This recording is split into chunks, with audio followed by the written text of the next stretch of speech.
ರಾಜ್ಯದ ಮುಖ್ಯಮಂತ್ರಿಗಳು ಡಿ.ಕೆ. ಶಿವಕುಮಾರ್ ಅವರನ್ನ ರಾಜ್ಯದ ಜನ ಏನಂತ ಕರೀತಾ ಇದ್ದಾರೆ ಅಂತ ಹೇಳಿದ್ರೆ ಡೈಲಾಗ್ ಕಿಂಗ್ ಶಿವಕುಮಾರ್ ಅಂತೇಳಿ ಕರೀತಾ ಇದ್ದಾರೆ.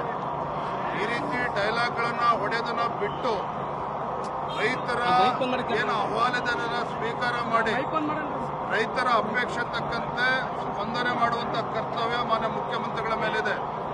ಬಿಡದಿ ವಿಚಾರದಲ್ಲಿ ಯಾರೇ ಹೋದ್ರೂ ಕೂಡ ಕಣ್ಣಾರೆ ಗೊತ್ತಾಗ್ತದೆ.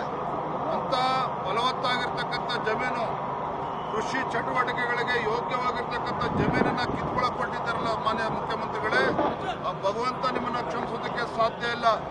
ನೆನ್ನೆ ಏನ್ ಹೇಳಿದಿರಿ? ಯಾವ ರೈತರಿಂದನೂ ಕೂಡ ನಾವು ಒತ್ತಾಯಪೂರ್ವಕವಾಗಿ ಜಮೀನನ್ನು ತೆಗೆದುಕೊಳ್ಳಲ್ಲ ಅನ್ನೋ ಮಾತನ್ನು ಹೇಳಿದಿರಿ. ಮತ್ತೊಂದು ಕಡೆ ಅದೇ ರೈತರು ಸಂಜೆ ಮೇಲೆ ಗುಂಡಾಗಳು ನಮ್ಮ ಮನೆಗೆ ಬರ್ತಾ ಇದ್ದಾರೆ, ದಬ್ಬಾಳಿಕೆ ಮಾಡ್ತಾ ಇದ್ದಾರೆ, ಬೆದರಿಕೆ ಆಗ್ತಾ ಇದ್ದಾರೆ ಅನ್ನೋ ಮಾತನ್ನು ಕೂಡ ರೈತಗಳು ತಿಳಿಸ್ತಾ ಇದ್ದಾರೆ.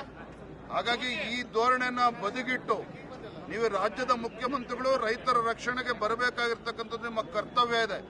ಇಲ್ಲ ಅಂತ ಹೇಳಿದ್ರೆ ಇವತ್ತೇನು ರೈತರು ಮನೆ ಅಧಿಕಾರಿಗಳಿಗೆ ಪರ್ಕೆ ಹಿಡಿದು ಇವತ್ತು ಓಡಿಸಿರ್ತಕ್ಕಂಥ ಘಟನೆ ಆಗಿದೆ. ಬರದ ದಿನಗಳಲ್ಲಿ ಮುಖ್ಯಮಂತ್ರಿ ಮನೆ ಮುಂದೆ ಪರ್ಕೆ ಹಿಡ್ಕೊಂಡು ಬರ್ತಕ್ಕಂಥ ಪರಿಸ್ಥಿತಿ ನಿರ್ಮಾಣ ಆಗ್ತದೆ. ಅದಕ್ಕೆ ಹೋಗಬಾರದು ಅಂತ ಹೇಳಿದ್ರೆ ನಿಮ್ಮ 3 ಜನ ಏನು ಸಮಿತಿಯನ್ನ ಮಾಡಿ ಕೂತಿದ್ದೀರಿ, ಈ ನಾಟಕವನ್ನ ಬದಿಗಿಟ್ಟು ಆ ಬಿಡದಿ ಟೌನ್ಶಿಪ್ ಅನ್ನ ಕೈ ಬಿಡ್ತಕ್ಕಂಥ ಕೆಲಸ ಮಾಡಿದ್ರೆ ನಿಮಗೂ ಕೂಡ ಶ್ರೇಯಸ್ಸಿದೆ ಅದರಲ್ಲಿ ಅನ್ನೋ ಮಾತನ್ನೇ ಸಂದರ್ಭ